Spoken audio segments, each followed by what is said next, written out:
ngicela ukuthi uqale ungichazele kahle ukuthi sijaba sesineminyaka sithandana. Uqale nini nje ukuhlupha ukuthi mina ngithanda imithi wena uyathandaza? Hayi, lokho ngingakusho ngoba kuzo zonke izinto esizenzayo nama.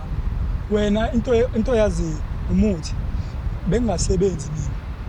Ngibhizi, ngiyaqhuma, ngiyangiphalazisa, ungenzisa zonke lezo zinto. Ayikho into wrong la. Bangithi kusebenzile lokho.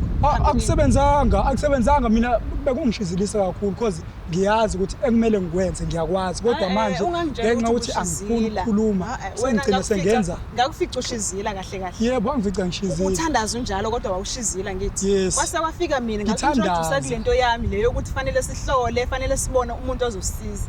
Ngakuthatha ngawuhambisa kulo yababa. Wakusiza ngokuthi uthole umsebenzi. Ayi ngisebenzele mina lento. Kanjani ngoba uyasebenza nje? Lo msebenzi usucabanga ukuthi mhlawumbe ngiwuthole ngenxa yemithi yakho. Uthole khona vela ngithi usuhleli wena unezitifiketi usibekile zonke lapha.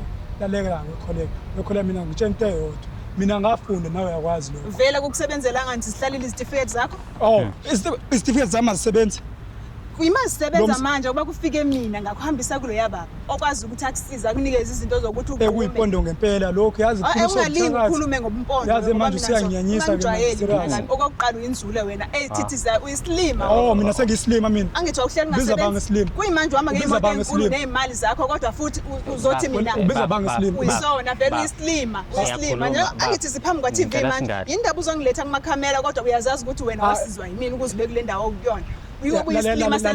Lalela ngikholeka. Sicela sikhulumeni kahle ikhona Zolunga angifonile yabo. Hayi futhi ukuthi uyangijwayela. Ngibize lana ngoba ngifuna silungisa izinto. Manje mose wenza kanje ukulungisa lokho ngibiza islim. Islima mina. Ngoba vele uyisona. Ikhona inkinga ngokusebenza umuthi angithi uqhumile wakwenza konke kodwa ngokusebenzela. Lo muntu ngibiza ngesingislima mina kholeka. Uyisona vele. Ayibona ngengibhedela lona. Kahle ngifuna sikhulumeni kahle bafethu abantu abadala. Ngiya-understand ukuthi imoya iphezulu. Mina ayikho into engizoyikhuluma kahle. Uqonda ukuthi wena ngiyathakatha kahle. No, umthakathi vele. Umthakathi wena. Ungacabanga ukungibiza ngalelo gama mina uthi ngiyathakatha. Angithi wena wakhulisa ngokuthanda sina ngakhulisa ngokukhaya. Manje ufuna ukuthi nasekhaya kuyathakatha. Sikhulelwa ingane lapha lo muntu akafuni ingane ihamba ukwenza njalo. Angithi sahlola lapha sathola ukuthi ingane nani.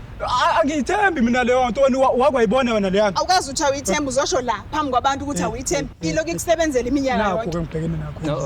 Musu kuyenza lo muntu lo hleze ayikho futhi into ezolunga ungilethe yazi lo bhuti angimazi ngiyaqala nokumbona kodwa uzothi solungisa izinto naye uyena mhlawumbe ngicabanga ukuthi angani ujwayele ukusiza abantu ngiyacabanga nami ukuthi mhlawumbe singakwazi ukuthola usizo asibona abangani but ngizama ukuthi ngilungise inkinga eninayo nanokuthi understandane lento yokuthi akuzona zonke izinto ezidinga isintu yabo akuzona zonke izinto futhi ezidinga udokotela but ngifuna ukuthi mhlambe kube khona ibalance ingabe sekuhlale kwenziwa into eyodwa njalo yabo nanokuhloniphana nje ukuthi mengabe mhlambe omunye ethi asiye enyangeni kuba ukuthi niyavumelana nomunye mengabethi udokotela kuvunyelwana ingabe sekuyinyanga wani because ezinye izinto akuzona ezeyinyanga ngiyakuzwa njalo inyanga mina ngisathembi noma ngisamthanda noma ngimthanda uyamuzwa ke manje ukuthi uthini ngisathembi serious usofuna ukungilaqaza lo muntu ngishaya amakhathakhathi uyambona nje nawe angeke uzuyenze leyo nto uzongitshela lokho ungangitshela yonke into ayenzayo umuthi ngisho ugeza amanzi aphinki lo muntu